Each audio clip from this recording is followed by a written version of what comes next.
มื้อนี้กะสิได้มาอ่าพาน้องๆเพิ่นไปอ่าตลาดพี่น้องเนาะไปซื้อแพเนาะก็คือเงินผู้ใหญ่ใจดีทางอ่าทางไทยพี่น้องเพิ่นได้ฝากมาเนาะแต่เพิ่นว่าบ่ให้ซื้อเพิ่นเนาะพี่น้องก็บ่เป็นหยังเนาะก็เพื่อเวลาก็สิได้ใช้เงินเพิ่นเนาะซื้อข้าวของให้น้องๆเนาะหลังจากที่ว่าถามน้องเพิ่นแล้วเรื่องเขาโรงเรียนเนาะเพิ่นว่าแรกๆว่าสิให้ซื้ออันเสื้อผ้าชุดนักเรียนพี่น้องเนาะแต่ว่าทางน้องเพิ่นก็ยังบ่มีบ่อนอยู่บ่อนอาศัยอันเป็นหลักเป็นแรงพี่น้องเนาะถ้าสิเข้าโรงเรียนก็นี่แหละสภาพเพื่อนชานก็ได้เนาะพี่น้องเล็กน้อยไปใช้คือเงียบแท้อยู่เทิงเฮือนบ่หรือว่าไงถ้าได้อยู่สวนถ้าได้คุยทายเด้โอ้อยู่สวนโอ้มาแล้วผู้พี่น้องเอ้ยอย่าไปเด้ค่อยไปสักยาทายหุ่นมาแล้วบ่ฮู้มาแต่ไสพี่น้องผู้มาแต่สวนพี่น้องเลยซักผ้าบ่นานหรือใดบ่ฮู้เพื่อนมาแต่ซักทรงฮะสักสมสักซอกซักเองบ่ลูกโอ้คือมาเก่งแห่ซักเสื้อซักผ้าเองโอ้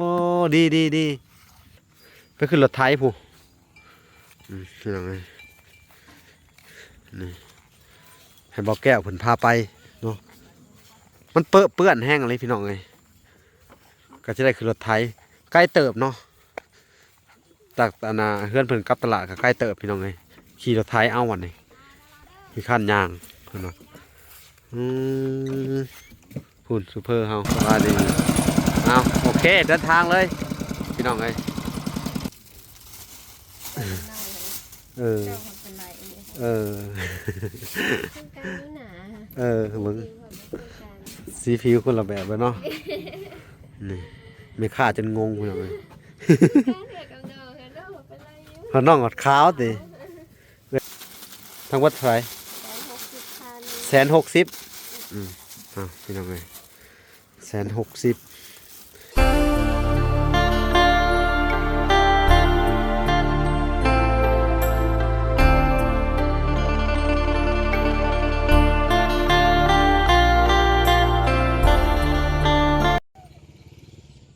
โอเคพี่น้องเลยกลับสบายดีพ่อแม่พี่น้องเนาะเบิดสู่ขู่สู่คนเนาะก็ยินดีเข้าสู่ช่อง YouTube วาระสายบุญคุณธรรมคือเก่าเส้นเคยพี่น้องเลยเนาะทักทายสบายดี FC ทางฝั่งไทยและ FC ทางฝั่งลาวและ FC ทางต่างประเทศนำเด้อพี่น้องเนาะมื้อนี้กะสิได้พาน้องๆเพิ่นไปตลาดพี่น้องเนาะไปซื้อแพเนาะก็คือเงินผู้ใหญ่ใจดีทางทางไทยพี่น้องเพิ่นได้ฝากมาเนาะแต่เพิ่นว่าบ่ให้ซื้อเพิ่นเนาะพี่น้องก็บ่เป็นหยังเนาะก็เพื่อเวลาก็สิได้ใช้เงินเพิ่นเนาะซื้อข้าวของให้น้องๆเนาะหลังจากที่ว่าถามน้องเพิ่นแล้วเรื่องเขาโรงเรียนเนาะเพิ่นว่าแรกๆว่าสิให้ซื้อเสื้อผ้าชุดนักเรียนพี่น้องเนาะแต่ว่าทางน้องเพิ่นก็ยังบ่มีบ่อนอยู่บ่อนอาศัยเป็นหลักเป็นแรงพี่น้องเนาะถ้าสิเข้าโรงเรียนก็นี่แหละสภาพเพื่อนชานก็ได้เนาะพี่น้องก็สิให้น้องเพิ่นมีบ่อนอยู่บ่อนอาศัยเป็นหลักแรงก็จะสิได้พาไปเข้าโรงเรียนก่อนเนาะพี่น้องต้องขอโทษขออภัยนำเนาะมื้อนี้ก็นี่แหละสิพาทุกคนไปเบิ่งน้องแล้วสิไปติดตามเบิ่งเนาะมัวเพิ่นอยู่เฮือนหรือบ่หุ่นคือเงียบแท้พี่น้องมื้อนี้บ่เห็นเพิ่นพี่น้องจะพากลับไปใส่เห็นแต่หลานลูกลุงพี่น้องบ่ฮู้ว่าเพิ่นไปใส่ไปหาอยู่หากินบ่หรืออะไร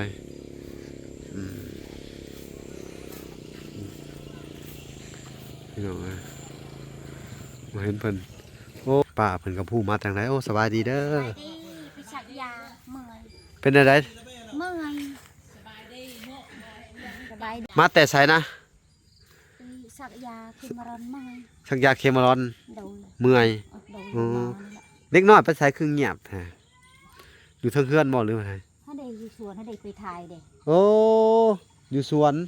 โอ้มาแล้วผู้พี่น้องเอ้ย แต่ว่าอย่าไปเด้อค่อยไปสักยาถ่าย เออหุ่นมาแล้วบ่ฮู้มาแต่ไสพี่น้องผู้ ลูกโอ้ สิได้พาเพิ่นไปอันซื้อผ้าแพรตามเพิ่นอยากได้พี่น้องหรือว่าตามเพิ่นต้องการพี่น้อง สบายดี สบายดีลูกสบายดี เป็นอะไรมาแต่ไส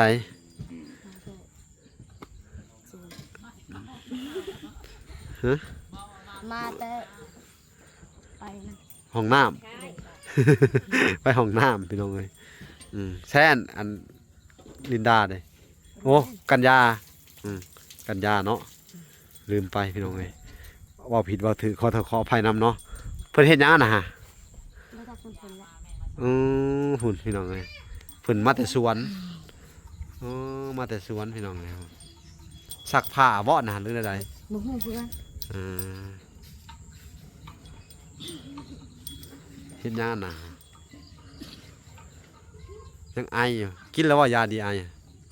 อ้วงมาทันกี่ ตอนแรง ไม่กิน ยังพันได้กินนะ โดย ตอนแรงก็ก่อนสิกินข้าวกินหยังแล้วก็กินเด้อวันนี้ก่อนนอนเด้อมาแต่เฮ็ดหยังน่ะลูกมาแต่ซักทรง สักสมสักสอง ซักเองบ่ลูก โดย โอ้คือมาเก่งแห่ซักเสื้อซักผ้าเองโอ้ดีสวยหน้าเลยเนาะมีแล้วว่าแปรงฟันฮะโอ้มีครบเบิดเลยเนาะสบู่แผบอันนี้บ่น้อยซื้อให้เบิดเลยเนาะ โดย มีแต่ผ้าขนหนูบ่เฮาบ่มีวิธีเนาะซื้อวิเฮา มีเฮามีแล้ว ฮะไผซื้อให้โอ้แล้วสิเอาหยังบัดนี่เนาะมีแต่เอาผ้าขนหนูเนาะไปเลือกเอาเด้อแล้วกับสินเนาะหมูมีสินใส่เนาะพี่น้องเอ้ยเดี๋ยวสิพาน้องๆเพิ่นไปก่อนแล้วก็เงินจำนวน1,000พี่น้องเอ้ยเนาะก็สิซื้ออันน่ะผ้าขนหนูแล้วก็สินคนละพื้นเนาะหรือว่าเสื้ออิหยังก็ได้เนาะถ้ามันเหลือก็สิมอบให้เจ้าเอาไว้ใส่เด้ออันนี้ก็เป็นจุดประสงค์ของทางอันผู้ใหญ่เพิ่นพี่น้องเอ้ยสิได้พาไปบัดนี้และอีกจำนวนหนึ่งอีก1,000ก็สิได้ซื้อเป็นข้าวสารเด้อเพราะว่าเงินจำนวน 2,000 บาทแล้วก็หักค่าบัญชีนำแหน่พี่น้องเอ้ยเนาะเพิ่นก็หักอยู่ทั้งเบิดก็20 บาทพี่น้องเอ้ยเนาะ 2,000 บาทเป็นหัก20 บาทเนาะค่าบัญชีทางไทยเนาะไปะสิพาไปตลาดเด้อพาไปเลือกซื้อข้าวของนุ่งส่งแล้วแม่นุ่งส่งมาลูกอันน่ะกันยาสิตากผ้าแล้วน่ะ ตากก็ มุ้ยมีบ่กัง แบบนี้กับบอติ คำมีกังกะคำว่าบ่มีกะสิซื้อมาเลยอ่า ย้อยแล้วกูเจ้าน่าสมบูรณ์ ตักเอากังค่ะตักทะละแขนบ่น้อยซื้อให้ละมั่งกังให้เนาะนี่พี่น้องนี่ให้ประดึงส่งมือเสื้อนี่ไปตลาดเนาะ ดูว่าสักจะวันเรียกไปเที่ยงนะจังเนี่ยเตียงอ่อน บนมีบ่กังตากผ้าฮะ บ่มี มีหรือบ่มี กังได้ยะกังก็มีแล้วก็บอลตาก ตากให้ร้านแน่ไปซะสิได้เดินทางกันไปคือรถไถพี่น้องรถไถเพิ่นมาหับเอาทางบ่อแก้วเนาะมื้ออื่นก็สิให้เพิ่นเอาข้าวสารเนาะมาให้เอาไปขึ้นรถไถผู้พี่น้องเอ้ยนี่ให้บ่อแก้วเพิ่นพาไปเนาะมันเปื้อนแห้งเลยพี่น้องเอ้ยก็จะได้ขึ้นรถไถใกล้เติบเนาะจากเฮือนเพิ่นกลับตลาดก็ใกล้เติบพี่น้องเอ้ยขี่รถไถเอาวันนี้มีขั้นยางเพิ่นว่าหุ่นซูเปอร์เฮาสบายดีเด้อซูเปอร์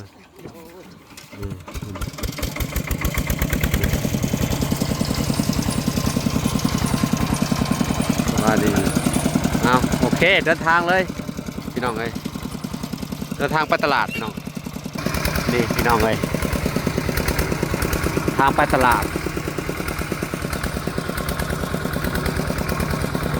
เมื่อนี้บ่ได้เอารถจักรมาพี่น้องสภาพขี่รถจักรยากมันเป็นต้มขนาดเลยพี่น้องเลย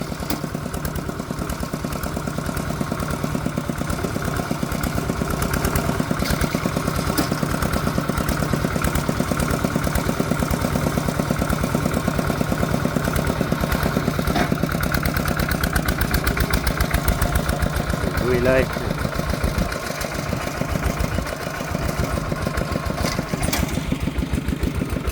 สองคนเป็นไงกินแล้วบ่ยายังบ่ตอนแรงเนาะนี่พี่น้องเป็นคนทางนี่รถถ้าเหตุที่รถจักรมาบ่ได้ถึงออกทางมันเดินเนาะมาถึงจ้างรถไถมันลากแก่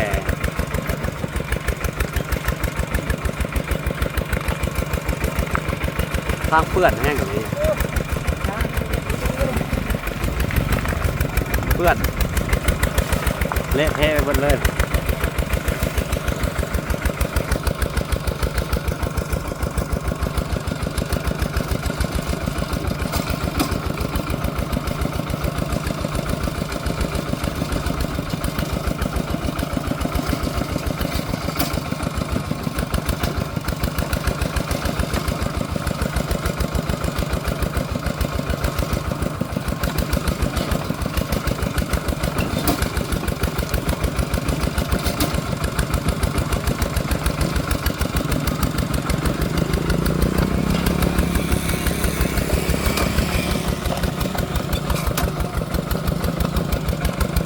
ทางเปื้อนแห้งอย่างนี้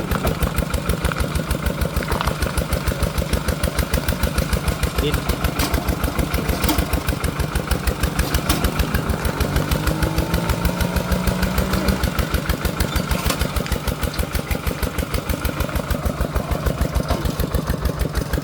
โอนเอ็นอยู่พี่น้อง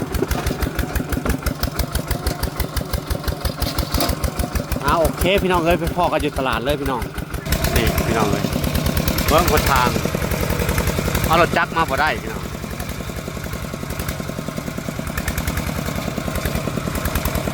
เปื้อนแห้งอะไร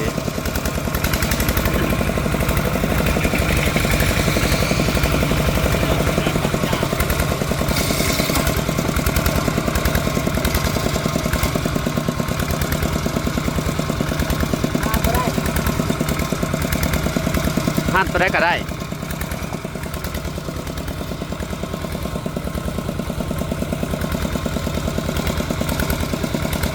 พี่น้องเลยบนทางกะยากคือกันฝนตกเวลาฝนตกมันกะจะออกมาแบบนี้แหละพี่น้อง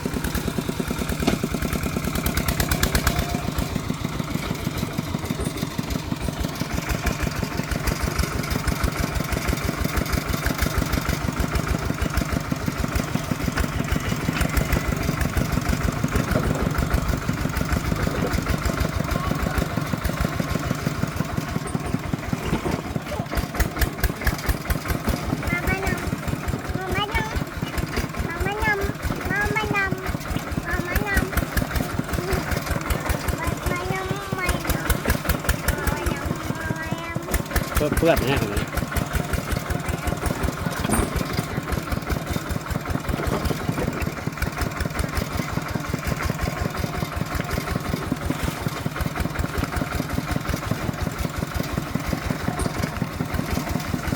ดิพี่น้องเลยทางก็ได้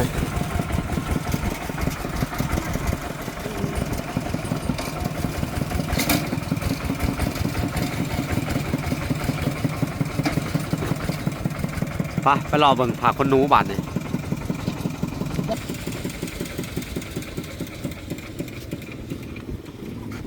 เครื่องได้ไหมล่ะ ตะกร้าเครื่องตะกร้าเครื่องยังก็ได้หมดเลยมีหมดแล้วพี่น้องในบาดนี่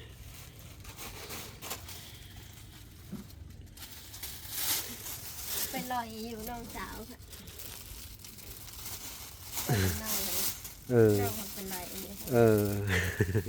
ป็นการดูหนามึง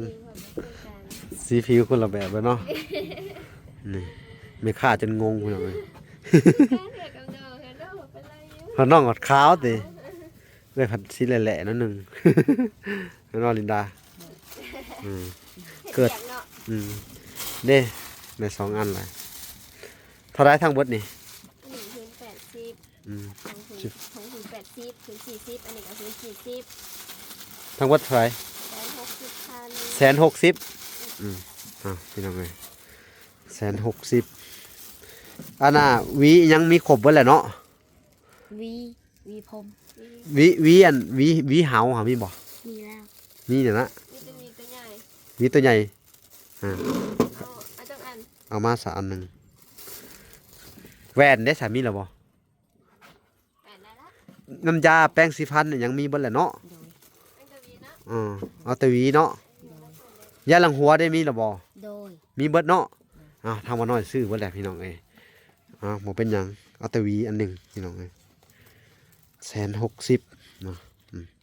เงินนั่นนี่ 2,000 บาทพี่น้องแล้วอีกส่วนหนึ่งอีก650,000พี่น้องกันสิได้ไว้ซื้อข้าวกระสอบหนึง650,000พี่น้องเอ้ยและอันเวลาสิหักออก650,000แล้วก็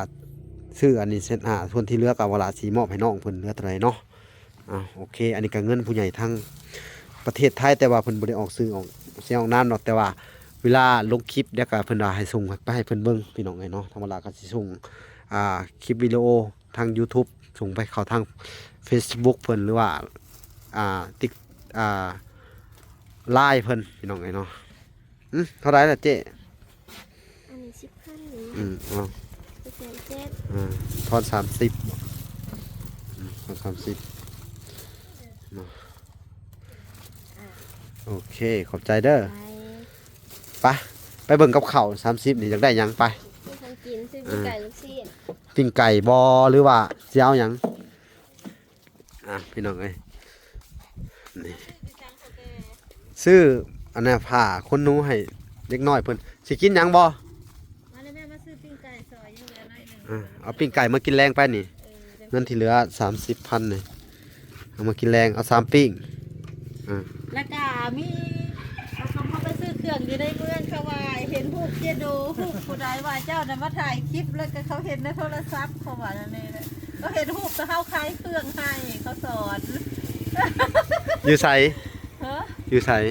แล้วเขาไปซื้อเครื่องเขาให้เขาว่าเจ้าถ่ายคลิปคันเด้เขาเห็นสะโดคันเด้ โอ้เครื่องอยู่ไสอยู่สวรรค์พุ่น อยู่สวรรค์ โอ้ เขาว่าเขาสุดเขาฟัง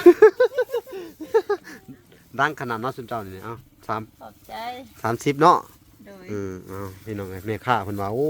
ดังไกลฮอดสวรรค์พุ่นว่า เขาเจ้าเห็นเจโดนี่เด้ไปซื้อเครื่องห้านชุมเจ้าบ่แต่เขาว่าโดยเอ้าพี่น้องเอ้ย เขาชื่อ ก็สิได้อันน่ะ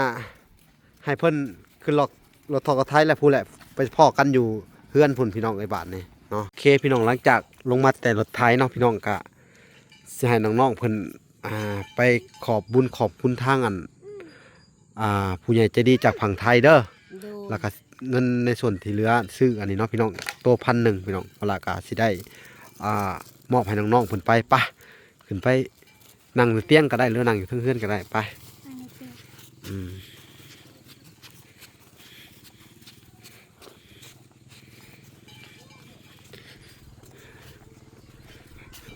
พี่น้อง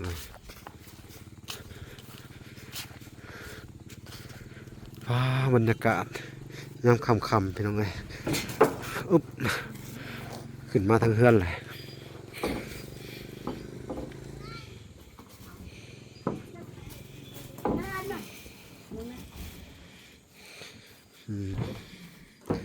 นี่แหละพี่น้องเลยก็จะได้มอบเงินในส่วนที่เหลือเนาะอีก1,100เนาะเหลือ650,000พี่น้องเวลาก็จะได้ไปซื้อข้าวให้เพิ่นเนาะพี่น้องเลยนี่พี่น้องเลยเงินทั้งเบิดเนาะนี่จำนวน1,300,000พี่น้องเลยกับอีก10,000เนาะว่าเหรียญเงินบาทมันก็ขึ้นลงกาเซียไว้ค่าเข้ามันถืออยู่650,000 1 2 3 4 5 6 7เสียไว้700,000เหลืออีก50,000หมื่นนี่ในส่วนที่เหลือพี่น้องใช้ได้จ้างค่ารถเข้ามาอีกเนาะพี่น้องค่ารถไทยพี่น้องไงเนาะ1 2 3 4 5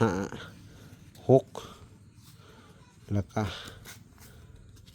7พี่น้องเอ้ยแล้วก็เบิ่งสิจ้างค่ารถไถเขาเนาะสิตั้งหาเบาแก้วเนาะก็ประมาณนี่แหละพี่น้องหมุ่ง150,000พี่น้องเอ้ยเนาะก็เสียไว้อยู่700,000 800,000ที่เหลือก็เสียไว้นี่ตัวที่เหลือก็เสียเอาให้จุ๊บเจ้าเด้อ โดย พี่น้องเอ้ยโอเค โดยกับใจหลายๆเด้อมีลำมีรวยเด้อสาธุ เนาะอันนี้ก็คือเก็บไว้ใช้เด้ออันนี้ก็คือเสียไปซื้อข้าวเนาะเหลือซื้ออันข้าวของให้เพิ่นพี่น้องเอ้ยเนาะแล้วก็สิให้ค่าทางอันรถไถเพิ่นแน่เนาะเพราะว่าฝนตกอะไรมันรถจักรมันใช้เข้าบ่ได้พี่น้อง50 กิโลมันทางมันลื่นทางมันหยังขนาดพี่น้องเนาะเวลาก็เลยสิให้เบาแก้วมาส่งคือเก่ากินนี่ก็ให้เพิ่นมารับน้องๆแต่เพิ่นจ่ายค่ารถไถเพิ่นอยู่พี่น้อง2รอบเพิ่นไปเนาะก็รอบที่สิจ่ายทั้งมื้อนี้แล้วก็มื้ออื่นก็สิเป็น150,000เบิดเท่านั้นแหละพี่น้องแกเขามาให้น้องๆเพิ่นเนาะเอาอันนี้ก็สิให้ทางอันน้องลินดาเด้อ โดย ขอบบุญขอบคุณเด้ออันผู้ใหญ่ใจดีจากผังไทยเด้อแต่เพิ่นบ่ได้เอ่ยชื่อเอ่ยเสียงดอกเนาะแต่ว่าเฮ็ดคลิปแล้วก็สิส่งไปให้เพิ่นเบิ่งนํเอาโอเค ขอบคุณเด้ออยู่ทางไทยเด้ออยู่ไทยที่พากเงินมาให้ขอให้ร่ำให้รวยเด้อให้มีแต่สุขภาพแข็งแรงความเจ็บบ่ต้องได้ความไข้บ่ต้องมีให้อยู่ดีมีแรงเด้อความเจ็บอย่าสิได้ความไข้อย่าสิมีให้มีแต่ความสุขความเจริญเฮ็ดเงินหาเงินหาคำก็ให้ขอให้ได้กว่านี้เด้อสาธุ สาธุเนาะโอ้โดยอ้าวพี่น้องเอ้ยก็คือน้องเพิ่นเนาะอันก็ขอบุญขอบคุณเนาะทางอันผู้ใหญ่ใจดีเนาะนะขอให้ผู้ใหญ่ใจดีเนาะจงมีแต่ความสุขความเจริญทางวาระก็ดีมุกดีใจหลายที่ว่าน้องเพิ่นก็ได้อันพาคนหนูแล้วก็ได้ข้าวสารแล้วก็เงินเอาไว้ใช้เด้อในส่วนที่เหลือเด้อ โดย อ้าววาระก็สิได้อันขอตัวลาก่อนพี่น้องเอ้ยมันค่ำมันมืดแล้วเนาะหลังจากที่ว่าพาสุนไปซื้อข้าวของเนาะมื้อนี้สิเอาข้าวสารมาให้เด้อ โดย เนาะนี่แหละในจำนวนเงินอยู่ในนี่แหละพี่น้องเนาะทั้งเบิดก็800,000แล้วก็สิหักออกอัน650,000แล้วก็สิเอาให้เขาอันค่าลากแก่ก็สิประมาณ150,000เนาะเพราะว่าไปกลับอัน4รอบพี่น้องเอ้ยเนาะเอาโอเคพี่น้องเอ้ยคลิปนี้ก็สิให้น้องๆเพิ่นไปนึ่งข้าวนึ่งน้ำเนาะนึ่งแล้วบ่ข้าว ยัง น้องประท่านได้เฮ็ดอยู่เฮ็ดกินตอนแรงอยู่เอามันก็ค่ำแล้วพี่น้องใช่น้องเพิ่นไปเฮ็ดอยู่เฮ็ดกินเนาะอันกะกินปิ้งไก่ปิ้งกาที่ซื้อมาเด้อเอาให้เอาโอเคพี่น้องเอ้ย